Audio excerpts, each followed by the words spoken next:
In closing, let's discuss the secondary diagnostic for HIV. Following a reactive ELISA, a lowered CD4 count is cited as proof of the presence of the HIV or P24 antigen in a blood sample. This is not only an erroneous evaluation of immunity, but it is also not credible. To know that the CD4 count of an individual has been lowered abnormally, the health practitioner or examiner of the patient would need to have that patient's records, which show their CD4 count at annual intervals from the age of 11 years. Why?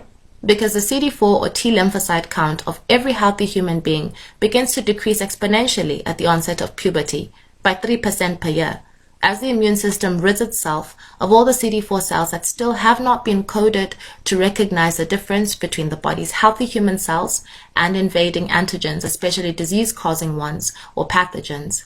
Thus, when one's CD4 cells begin to attack one's healthy human cells, it is known as autoimmune disease. This is often debilitating and lethal. At the onset of puberty, around 11 years old, secretion of the hormone responsible for coding or maturing our CD4 cells, thymosin, stops, and the thymus gland beneath the collarbone begins to shrink and turn into fat.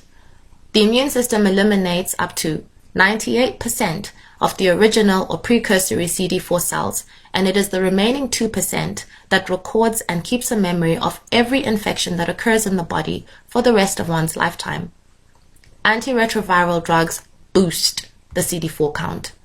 While a young child's immune system might still have the chance to code or mature these new CD4 cells, to burden it with this unnecessary task at a time when it's learning to identify its host cells and common childhood infections will compromise the health of the child. In teenagers and adults, the threat of immediate autoimmune disease is even greater because thymosin is no longer as adequately available to teach the new CD4 cells to recognize the host's healthy cells so as not to destroy them. For these reasons, we can confidently state the following. 1. It is not possible to deduce from one observation of CD4 cells that their count has been lowered abnormally. This is a bogus diagnostic. 2. It is absurd to interpret a lowered CD4 count in an adult between 2 testing intervals as the indication of HIV infection. Healthy human growth and development necessitates a rapid elimination of unmatured or rogue CD4 cells at the onset of puberty. In 2003, the United Nations claimed that in sub-Saharan Africa, the second worst affected section of the population is the 15 to 27 year age group. This claim was, in effect, solely supported by a completely illogical diagnostic, and it has led to the destruction of our economically productive age group in its prime via the lethal side effects of ART, the autoimmune dysfunction, and the pharmaceutical poisoning of the organism, causing organ failure and muscle atrophy. The most heinous aspect of the HIV program is the so-called prevention of mother-to-child transmission, or PMTCT, whereby these heavily toxic drugs are administered to otherwise healthy fetuses and infants, destroying their burgeoning immune systems for no sound reason. The HIV program is a political and economic mandate. It is not an immortal strand of ribonucleic acid or RNA. It is the HIV program that lowered our life expectancy to 27 in 2003, not an immortal retrovirus.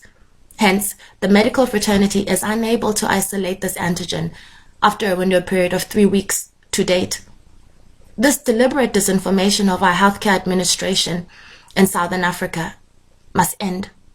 This genocide of Emaswati by means of biochemical warfare against the poor and illiterate classes must be called out for exactly what it is. It is a genocide.